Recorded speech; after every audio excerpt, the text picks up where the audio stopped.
하나님께서 모세를 바로 앞에서 신처럼 만드셨다라고 이야기합니다. 모세는요, 오늘 7절에 그의 나이가 몇 살이었대요? 그의 나이는 80세였고 아론은 83세였대요. 어떻게 보면은 세상적으로 이제 나이가 많고 모든 소망이 끊겨진 것 같은 그런 이제 인생을 마무리해야 되는 그런 인생의 시점에서 오히려 하나님은 모세를 택하셔서 하나님이 놀라운 역사와 능력으로 그의 인생을 세상 가운데 세워주시는 거예요. 그것은 하나님이 하나님 되심을 드러내게 하기 위함입니다.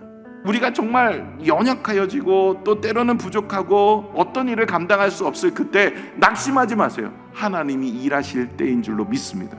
왜 그렇게 하실까요? 하나님이 하나님 되심을 깨닫고 알고 드러내게 하기 위해서. 이렇게 하나님께서는 이 모세를 통해서 하나님을 증거하고 계세요. 그런데 이렇게 하나님을 증거할 때 바로나 애굽은 어떤 반응을 보일까요? 오늘 3절에 보시면 잘 안 듣는데요. 바로는요, 하나님의 말씀을 듣고도 하나님의 이적과 표징을 보아도요 깨닫지를 못합니다. 오히려 그의 마음이 완악하고 완강하여 듣지 않는 거예요. 하나님께서는요 바로의 마음의 완악함을 내버려 두신 거예요. 죄로 인하여서 우리의 모습은 어떻게 되었냐면 오염이 되었어요. 모든 인생 이제는 죽음으로 가게 됩니다. 그리고 죽고 나면 이제 영원한 불못인 지옥으로 들어갈 수밖에 없는 것이 우리의 인생이에요. 그러면 우리는 어떻게 오늘 이 자리에 오셔서 이렇게 하나님의 말씀을 받고 믿음 안에 살 수 있었을까요? 하나님이 열어주셔서요. 여러분, 하나님께서 우리의 마음을 만져주시고 믿음을 주셔서 오늘 이 자리까지 온 줄로 믿습니다.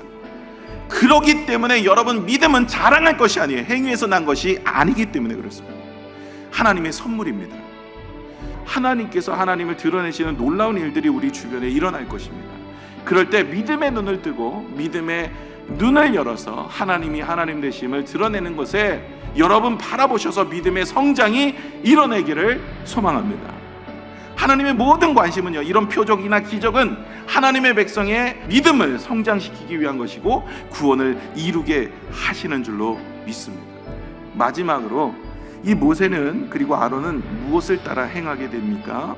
모세와 아론은 전혀 하나님의 말씀에 자신의 감정이나 생각을 집어넣지 않습니다.